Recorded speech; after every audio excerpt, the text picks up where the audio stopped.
Certainly a lot's happened at the Newcastle show already. This afternoon saw the official opening by the Deputy President of the Agricultural Society of the Commonwealth, Sir Vincent Fairfax. A short while ago, the opening ceremony began with the traditional Grand Parade. With background music being provided by the Broadmeadow High School band, the parade commenced with a splendid procession of sulkies and wagons. The 19th century brewery wagon through to the romantic traps certainly captured the bygone era of the horse in the hunt. Then came the cattle, with the prize winners in each of the cattle sections moving out into the ring. Today's best in the region were there for the hundreds of spectators to appreciate. The New South Wales Mounted Police ride was in a word spectacular, leading in the other well-performed show riders. With the ring looking a picture of grandeur, the opening of the show was officially declared by the Royal Agricultural Society's Sir Vincent Fairfax. The 1983 show open.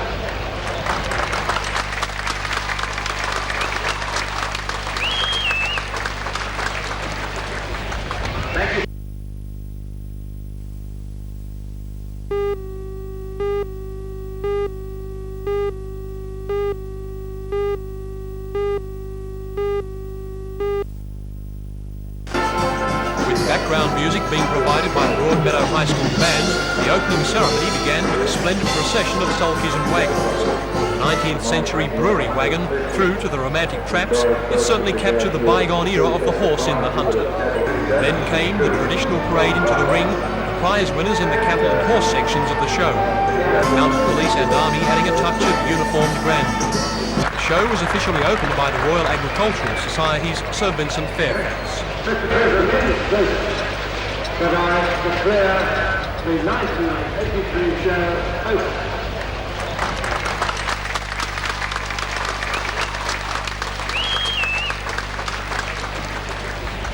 Thank you, Mr. President. Outside the ring, the Newcastle show today reached an all-time high in activity.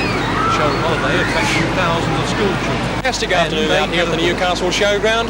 There seems like literally thousands of 10 attractions, rides, pavilions, all operating under a maze of lights. And while more special events will again be on in the ring, don't forget at 9:15 the much-awaited presentation of the Miss Newcastle Showground.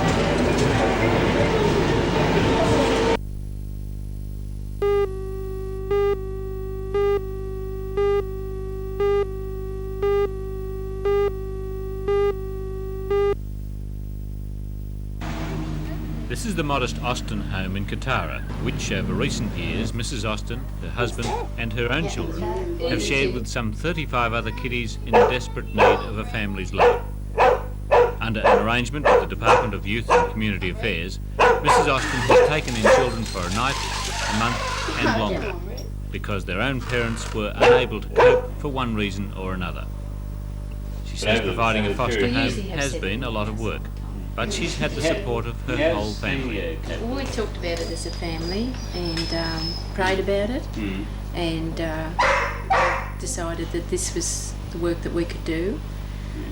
Because all the kids, I think, have got an interest in other children, and Vic and I have. Vic's been a youth leader for a long time, and he enjoys children and working with them. Do you think in some ways your own family has gained from having others? Yes, I'm quite sure of that. I won't say it's not hard work. It is hard work, not just physically, but emotionally too, because there are drains on you because you've got to give out so much. You've probably got to give out almost double the love that you give even to your own. Although obviously proud of the Citizen of the Year award, Mrs. Austin says it's not really her cup of tea, but she went along with the publicity because she thought it might bring recognition to foster work done by others. Where's Brett? The family.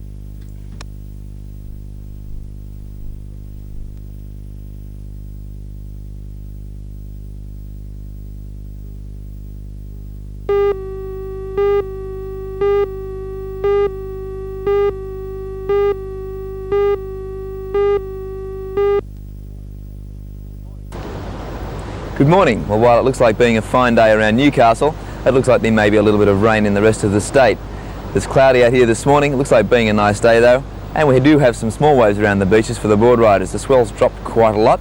The waves are down now to around 1 metre at most of the open beaches. The wind at the moment very light but blowing from the north, and it looks like moving around to the northeast fairly early this morning. Conditions will become choppy and bumpy. We'll also see a few blue bottles around this morning with the incoming tide, and very late this afternoon as the tide comes in once again. If you'd like to go for a swim this morning, all of our city beaches are quite safe. Looks like being a great day for the beach. Unfortunately, most of us have to go back to work. Taking a look at the forecast, quite complicated today, not in our own region, but for most of New South Wales. There's a trough right over the west of New South Wales, and it's likely to produce some thundery storms in the west of the state and coming east towards the ranges. We also have an upper level trough in the southwest of the state, and it's likely to produce some rain along the southern border, and they can quite well do with it down there. Along the coast, we still have that humid easterly flow, and it looks like there's still maybe a few isolated showers along the coastline, north from Newcastle mainly. The forecast for today, a high fire danger in the upper Hunter, warm to very warm and humid, lengthy sunny periods. Northeasterly winds at 10 to 15 knots, that's 20 to 30 kilometres per hour, slight seas on a low swell. And the outlook for Tuesday, just a few showers.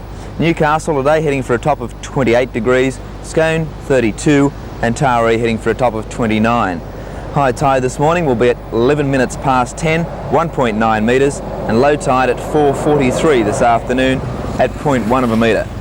Well, that's our look at the surf and weather this morning. A great day coming up for Newcastle, just a little bit of cloud cover maybe to keep things cool and the possibility of an isolated shower. A great day around the beach, waves around the 1 metre mark for the board riders. Have a great day whatever you're doing. We'll be back again tomorrow morning.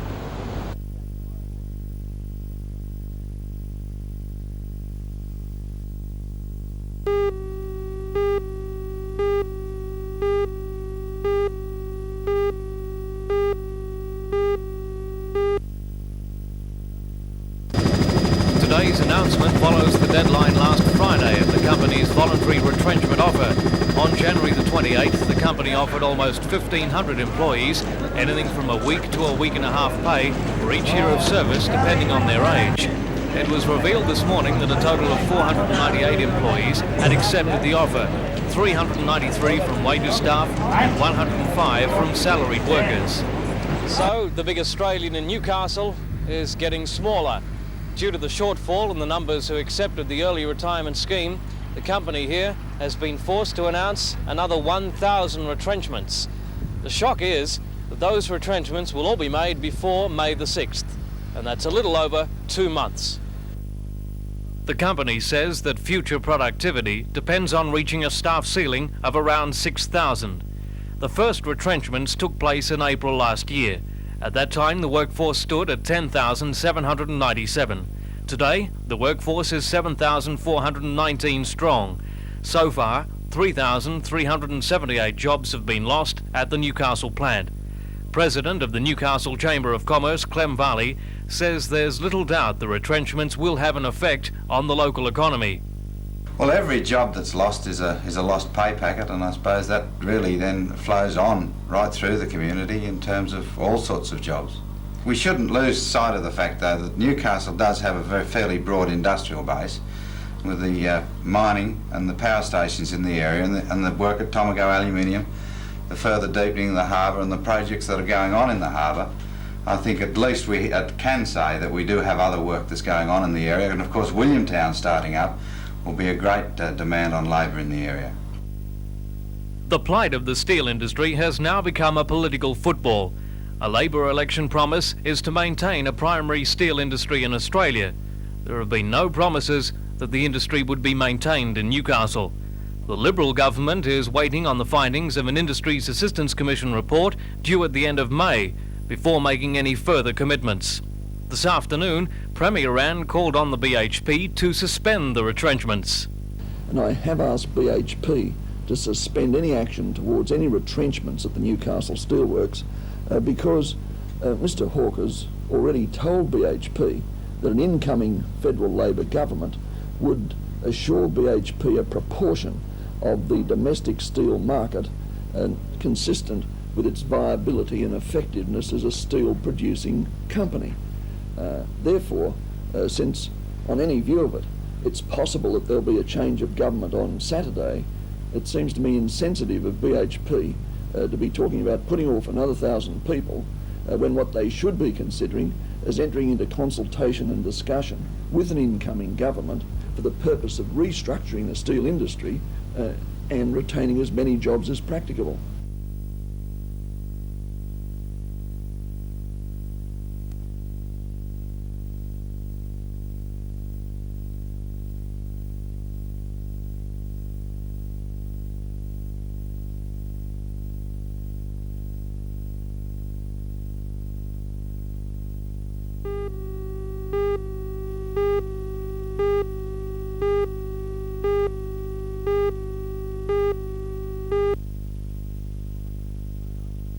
The Policies and Priority Committee has given the policy the go-ahead, and Alderman John Tate says he's confident it will also be approved in tonight's Newcastle City Council meeting.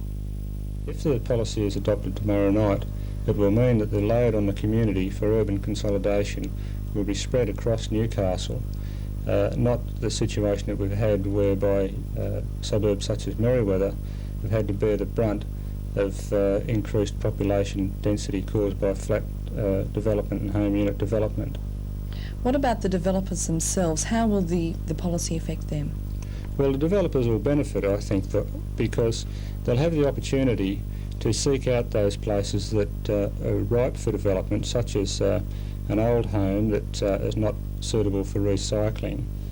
They'll be able to acquire properties that are not necessarily in the high price bracket simply because they're in a flat zone. And I think this will be a benefit to developers and therefore a benefit to the people that buy their products, and that's the people who need housing.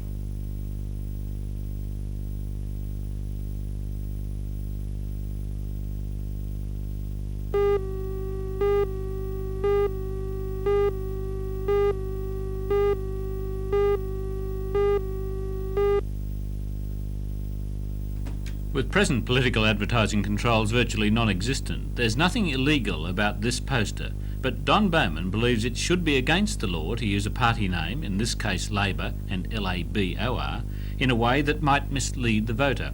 He says past elections have shown a play on words can create confusion.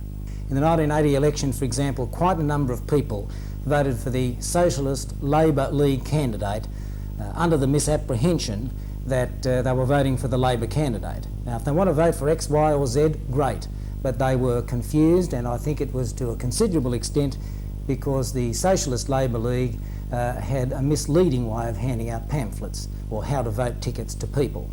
Well, when those same voters are consumers, they are protected from misleading advertising by laws which control what business can do. Do you think it's time that politicians were controlled by similar laws? I think that the time is well and truly overdue for some kind of guidelines that can be enforced by some sort of authority such as the Press Council or some body that operates in that way.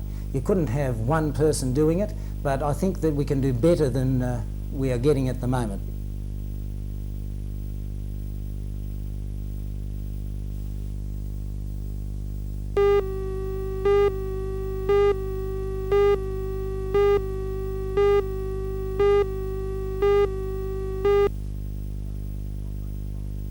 Today, as on most bowls days in the past 12 months, cars were once again parked on the old Western Green. The club says it hasn't received official notification of the council's refusal, and besides, it intends pressing ahead anyway with its efforts to get permission. It says surrounding streets are either no parking zones or all-day parking being taken up by city workers. Elderly members can't trudge from a distance, they say, let alone carrying their bowls. And of course, any tournaments are out. Well, the viability of the club depends on it. Without the car park, we will probably have to close the club. The third green hasn't been used for bowls in 4 years, and since the Newcastle City Bowling Club and the Masonic Club merged, activity at the venue has increased. What the club wants is approved access and egress, and says it doesn't want to seal the surface anyway. The council says if the club doesn't want the space, it ought to revert to public parkland. The club is actually on leased Crown land. Alderman Ian Campbell, who will move the rescission motion, says the council is being inconsistent. Well, I believe that the application is a reasonable application. I believe that what is required or what is being asked here on the land that we're standing on is not any different from the situation in many other public parks in Newcastle. And the council will need to be consistent in its attitude. I consider that last night's decision was an inconsistent decision with what has been past practice. The rescission motion will be dealt with at the next Newcastle City Council meeting.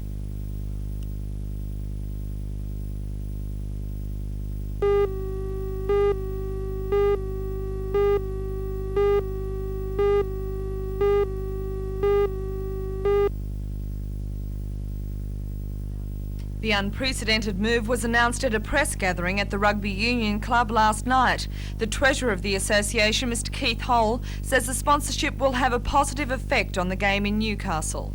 As of this season and also for next season, we have obtained the sponsorship of two local organisations, Natick Assurances and Grace Brothers, to provide sponsorship to the Newcastle Rugby Union. Do you foresee any changes in rugby union in Newcastle as a result of the sponsorship? Well, yes. This is the first time we've ever had substantial sponsorship. In fact, it's the first time we've had sponsorship. And the two main areas we'll be approaching with sponsorship is the promotion of the game in the schools and amongst our own Newcastle Junior Rugby Union, and in the area of substantiating ourselves with facilities to play our game uninterrupted by other codes at other areas and other interference through other sporting bodies.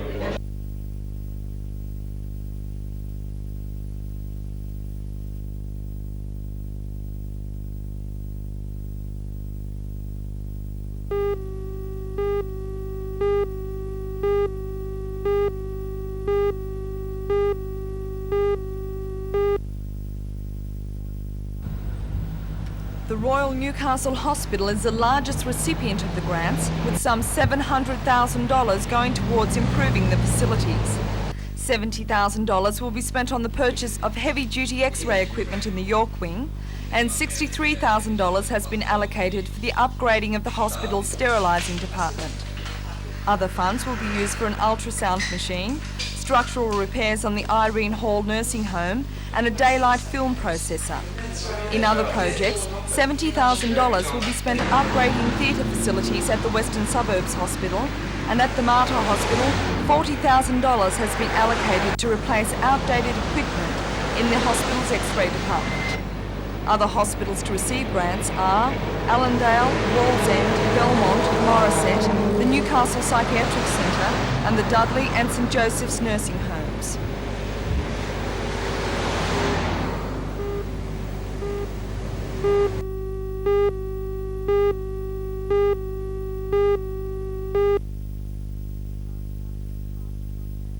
Last night, Des Hart was on hand to receive a cheque for $1,000 from the Adamstown Rotaract Club.